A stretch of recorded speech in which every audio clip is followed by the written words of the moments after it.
This video I will show you how to hide an element or a section in Hostinger website builder.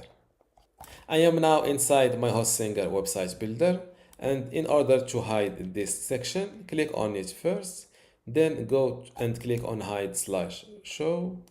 As you can see, you can enable and disable this section from showing from mobile or desktop or both of them. A little tip that I got just before making this video is that you can edit both versions of your website, one that shows on mobile and a second that shows only on desktop. I've duplicated this big photo section.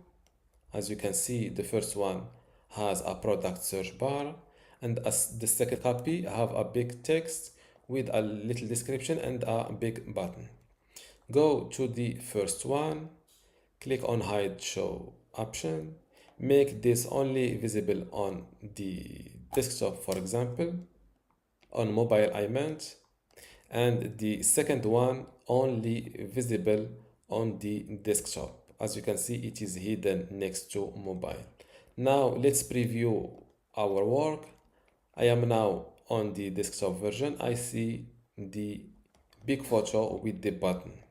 Now let's see the mobile version. As you can see, it only shows the product search bar. Now let's see how to hide an element. Click on your element first, then click on hide/show and hide it from mobile. Let's preview my work. As you can see, I have my Instagram feed on computer, and for the mobile I have no Instagram feed under follow me on IG. And this is how to hide a section or an element in Hostinger website builder.